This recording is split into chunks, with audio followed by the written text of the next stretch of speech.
when you do see something like that. Well, we take a look at our next matchup of the evening. Tolu Angubiade. Obviously, his hometown is Wichita Falls, Texas. He is 34 years old, and he is ready for tonight in hopes of a chance to get a contract.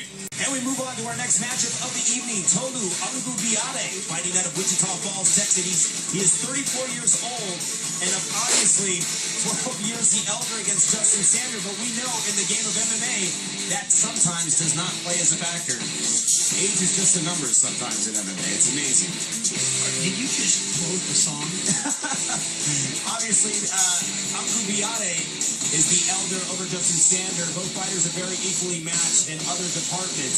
And that is a quick look at the tail of the tape. Let's throw it to Dean Stone to get this bout underway.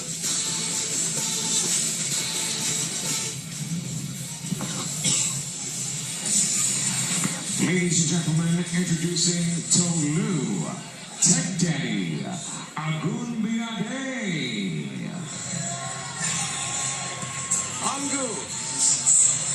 Tolu Angubiade. And you didn't like me when I was nice. And that says a lot about his character here tonight. Wichita Falls, Texas. He's 34 years old, and obviously 12 years the elder over his opponent. But like I said earlier, you know, age sometimes is a number, unless you're 100 years old. Okay, let's just face it. You're not going to be getting in the cage, but we've seen a lot of advances in modern technology. I don't see why these guys can't move to cryogenic cells, correct? You know, RoboCop. But like you're saying, age is a number, and it is a thing because most like Olympic gold medalists are in their 30s due to the fact that their body has reached its physical strength peak. Yeah. When looking at his opponent here at 22, most cardiovascular peaks or at the mid-20s and early 20s. So we're going to look at strength versus stamina and speed. They're both going to have speed, but which one can last? 2 3s. Once again, that's why we say, I don't know what's going to happen. If this fight was going 3 or 5 rounds, I could say, well, you know what? Maybe he's going to get tired. No one's getting tired. It's a turbo matchup indeed, Joe and Sean. He's fighting out of Fallstown Fighters Club, Wichita Falls, Texas. He trains and teaches MMA, learning ground game after winning numerous tough man contests. And I'll tell you what, I'm excited to get him in the cage. Get him in the cage and see what he's going to do to the guy that's 12 years younger than him. You throw it to Dean Stone to get the next fighter out here. Here's Justin Sander. Justin Sander fighting out of the red corner, making his way to the cage. And like you said, Joe, age can sometimes be a number, and sometimes it becomes a factor. It just depends on the fighter. It's funny. It depends on what you've been doing for the last 10, 12 years. Sure. You've been sitting on the couch, not knocking down the road work, not staying in shape. It's different when you have a 22-year-old kid who's never been out of shape in his life. Sure. He was running track, playing football. It's constantly been active. It's a different deal. So you don't know what these guys have been doing in the last 5 to 10 years. Well, I'm pretty sure that if they're in this tournament for the last 3 months, they've been training for time. Yeah. Right, but you can't get in shape for 3 months from guys who have been training for 10, 15 years. Of course. And that's your question. I don't think that's a question here. Again, Justin, the people from Canada, when they take their MMA training, I've been there multiple times. It's unbelievable. Well, obviously, he does train, Joe, out of Alberta, Canada, at St. Albert Hayabusa Training Center. He started training in school, so we know that he's got some background on him. He's been doing this for quite some time. Now he trains equally in Muay Thai and Brazilian Jiu-Jitsu. So we'll see what he's going to bring to the cage here tonight as we throw it to the veteran voice of the cage, Dean Stone.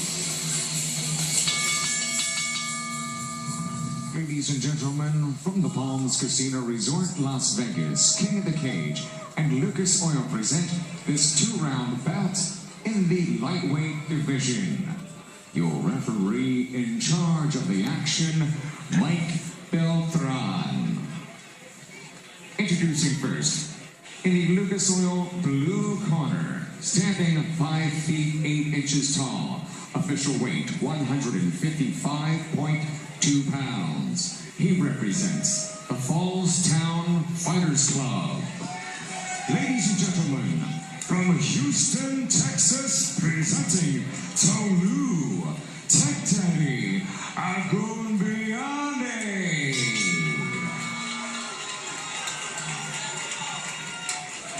His opponent across the cage fighting out of the Lucas Oil red corner stands at 5 feet 9 inches tall. Official weight 155.6 pounds. He represents the Hayabusa Training Center. Ladies and gentlemen, from Looseland, province of Saskatchewan, Canada, presenting Justin Sender.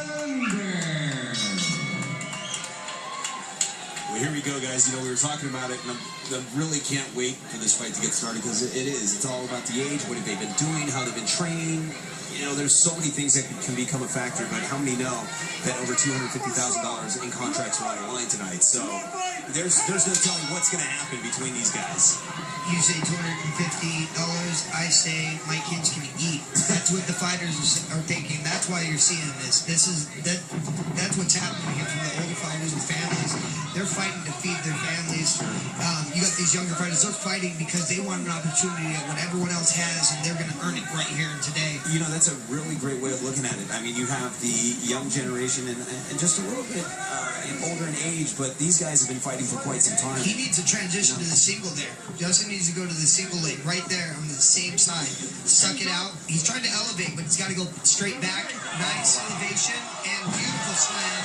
I'll tell you what, that was the most reminiscent of a Matt Hughes slam. Well, you see here the north-south position. I don't know if he would go for a north-south choke because that choke does take some time. However, he can land some big knees, maybe to the shoulders. You don't see much of his opponent right now other than trying to hook and lock in and to hold him down because right now you're freaked out. You're just flipped over upside down. Sean, what does that do to a fighter? I mean, when you get picked up halfway across the globe and you get slammed like that, does it take some sort of confidence away from the fighter? Well, now that he knows that he's not knocked out and he's really not hurt, you know, he's now going, okay, I know what I need to do. I need to move. I'm cool. Maybe catch my breath back. He knows he got the wind knocked out of him. And now he's able to just start to hip out, move his hips away, start to maybe try and regain guard. But it does. It shakes your confidence for sure. Absolutely. So Agun Biade is trying to get out of this situation, but finds himself in the different position. Going against a good guy. You saw that transition to mount, and you see what I call Jake Shields' position. He's trying to lock the legs for like a low mount. The guillotine from half guard isn't really easily finished. You kind of got to transition to Z guard to get it on the cross side there. He knows right now that he's down and he is frustrated right now, so he's starting to crank. He can use this position to reverse it. If he pulls him over, you got to let go with your legs though, and count on the fact that the head will go, the body will follow the head. I really do like the fact that he realizes there's the butterfly and which way to circle. The second slam right there. After the first slam, we talked about, okay, I can survive. When you feel the second one, just like that, all the feelings of being scared and nervousness retake place. Absolutely. Well, so far, he's controlling the pace of this matchup. Abu Guyadi is just trying to find a way out as he tries to spin off the cage there. Well, he's got his feet in the fence right now, which is cool, but he's got to do something with it. He's got to, there we go. He tries to explode off a little bit too late. You need to do that before your opponent expects it. Nice up kick to the solar plex, kind of saved him from taking a big shot there. Great sportsmanship. Absolutely. They know that they're both here for one thing, and that's that contract, Joe, we're talking about. And if you're looking to vote, you need to vote right now. Get those votes cast up to 5 votes. If you log on to kingofthecage.com, if you've got a smartphone, you can also log on to m.kingofthecage.com. Make sure you get those votes. Let's take a quick look at the replay as Sean walks He us can't through. get the leverage on this position until he straightens the back. Yeah, he just really, with all of his weight, just slams him on his shoulders and his head, but really didn't do much with it. You know, he got 2 big slams. Exactly, but what did you do with it? But what did he do? You know, he didn't do any ground and pound. He didn't try and end the fight. But he did get the takedowns. He did. He got 2 explosive, massive takedowns. But here's the thing. How many know that it can go to a draw, it can go to a decision, but it's really not going to matter in the end unless they're exciting and obviously the fans want to see, are going to vote for him. So there's a lot on the line.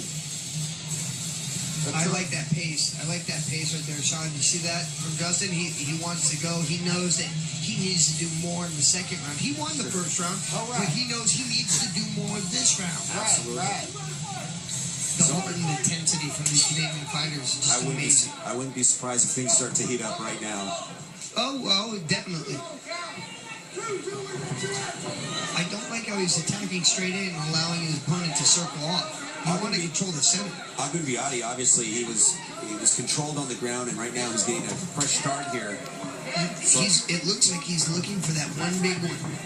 Like he's like, I'm going to hit you hard. See how he's not overcommitting? And his right hand is poised. It's ready to throw. He's looking for his opportunity. He knows he needs to do something big. And on the other side, Sanders looking for that opportunity and looking to capitalize on any mistakes by taking it to the ground if Agunbiati misses a shot there. I'd like to see more feints. Now, Toto doing a good job of not committing to that third one. That third punch that got him in trouble in the first round, but he's definitely going to have to be more aggressive here. Closing the gap goes Sanders. Doing a great job there of trying to circle off, but still, once you get to the cage and the guy gets your legs, if he has the physical strength to elevate you in the air, what are you going to do? It's not about, he's going to take me down. It's when you land, you got to be in the position ready to act. Right. And how disheartening would it be after putting in all that work? Sander obviously doing a lot of work, and Agunbiati was able to pull off the guillotine, but obviously he's out now. But things can change so quick. I've done a guillotine right here. Like I'm sitting in the spot where it happened. I would love to see a guillotine. I don't think we've only seen one tonight. I want to see more. But your arms are humongous, man. Like you could choke a tank. Justin needs to extend the arm here of his opponent and stretch it out, place his right knee on top of it, forcing him to stay in a bad position, then landing really big shots. I like that he's trying. You can hear the ref saying, improve your position. You don't want to see two people hugging.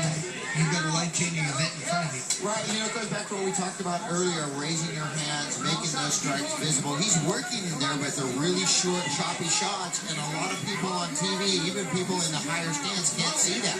Like right here, he needs to raise up, get that hand in the air, and drop bombs. Whether he's hitting them or not, it just shows that you're trying to finish his fight. Keeping up the aggression, absolutely. It just makes you wish forearm strikes and elbows were legal. And this, you can see it. That time and time again, these guys are able to get to advanced positions and not do anything with it. Beltran stands it up, obviously not staying busy in his eyes, so we'll see if Agunbiati is going to take advantage of this situation, and that he does. He seems to have worked Justin a little bit, but he's doing a great job of throwing a big shot right to the shot again. And you can hear the fans. They don't want to see that right now. They know that there's a lot on the line, but when you're in that situation, it's easier said than done. I'll tell you what, you hear 10 seconds, I'm going to take you down because I don't want it to go draw. If push comes to shove, I do want the win. Absolutely. Because this fight will count on the amateur record for anyone that loses and might stay amateur for next year. Well, guys, we're going to go take a look backstage at our next opponents entering in. And this man right here, Frank Schumann, fighting out of Rhinelander, Wisconsin. He's 20 years old. He's always been battling it. And, of course, he's training with Dave Sixel over there in Wisconsin. Very good camp, indeed. They've got heavy hands out there. But his opponent fighting out of a good camp, indeed, as well. Moncado, Minnesota, he's fighting out of there. Julio Casillas, 22 years old, and set to battle it out. So get your votes in right now. You can log on to kingofthecage.com and vote for your favorite fighter up to 5 times. kingofthecage.com on your smartphone and When we see these guys shadow boxing and throwing these elbows in the shadow boxing, it tells me that these guys are ready to step up to the pro division. They're already using these elbows and stuff. This is a platform, a springboard. And Schumann, who we just saw out of Wisconsin, has been fighting for a long time and looking for that pro career debut. And tonight is absolutely a good place for him to display it. Well, you know what? One of the things that I'm not real impressed with is these guys' camps not being prepared for this type of a show. 2 3-minute rounds, no elbow strikes. They should know what to do. Well, you see here, once again, good control in the position. He brings the left hand. You can't see it there, but he had posted over the mouth of his opponent. He did a great job of landing big blows. I wanted to see him use that right knee to secure the left arm down. That way he could land some big strikes. If elbows were applied, it would have been a different story. Ladies and gentlemen, after 2 rounds of lightweight action here at the Palms Casino Resort, Las Vegas, we go to the judges' scorecards. All three judges at Cage-Side are in agreement, scoring this bout exactly the same way. 20-18 in favor of your winner by unanimous decision from the Great White North, Justin Sander.